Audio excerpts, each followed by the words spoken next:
फांसी का फंदा है, उनका अपमान अब सहा नहीं जाएगा। देश के युवाओं में भगत सिंह जिंदा है, देश के युवाओं में भगत सिंह जिंदा है।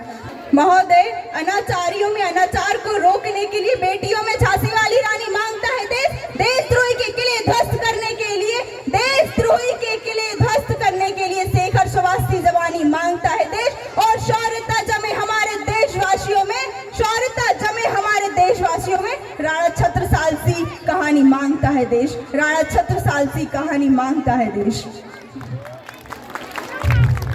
आज देश की स्थिति कुछ इस प्रकार है, यहाँ भगत सिंह बनने वाले कम और हनी सिंह बनने वाले ज्यादा है। लेकिन मैं उनको बता देती हूँ, आज देश को भगत सिंह की जरूरत है, चंद्रशेखर की जरूरत है और रानी लक्ष्मीबाई की जरूरत है। किसी हनी सिंह की हमें कोई जरूरत नहीं है। आज बेटियां ऐसी हो जो आईने में देख के बाल सुधारना नहीं जानती हो, बल्कि हाथ में तलवार रखना जानती हो। आज उस बेटी की जरूरत है हमें। मैं पूछना चाहूंगी इस देश के युवाओं से, क्या उनका जीवन इस 4x4 के फोन में ही सिमट के रह गया? मैं पूछना चाहूंगी उन बेटियों से, क्या उनका जीवन इन बालों को सुधारने में ही रह गया? देश के प्रति आपको कोई कर्तव्य नहीं है?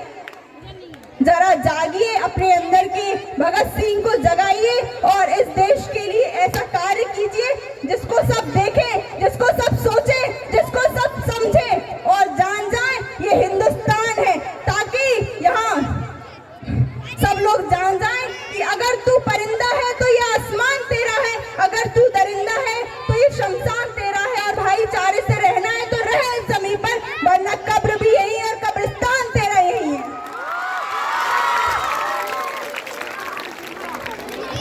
मैं अपनी वाणी को विराम की ओर ले जाते हुए सिर्फ इतना ही कहूंगी कि बिकती है जमीन यहाँ कहीं आसमान बिक ना जाए, बिकती है जमीन यहाँ कहीं आसमान बिक ना जाए, बिकता है पानी यहाँ कहीं हवाएं बिक ना जाए। और पल रहे हैं कुछ गद्दार, पल रहे हैं कुछ गद्दार, बचा लो उन गद्दारों से इस देश को, कहीं हिंदुस्तान बिक ना जाए, कहीं हिंदुस्तान बिक ना जाए।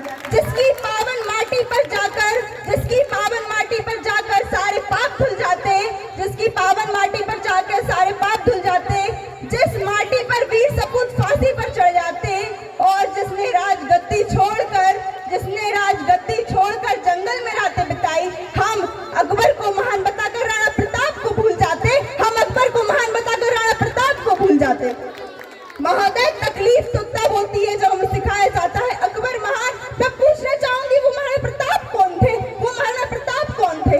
सड़ती रही सड़कों पर लाशें गांधी फिर भी मौन थे, सड़ती रही सड़कों पर लाशें गांधी फिर भी मौन थे। हमें सिखाया गया गांधी के चरखे से आजादी आई। मैं पूछना चाहूंगी, वो 25-25 साल के फांसी पर चढ़ने वाले नौजवान कौन थे? वो नौजवान कौन थे? मैं अपनी वाणी को विराम देते हुए सिर्फ इतना ही कहूंगी, इस देश की रक्षा कीजिए, इसे बचाइए, क्योंकि यहाँ आग लगाने वाले बहुत हैं, लेकिन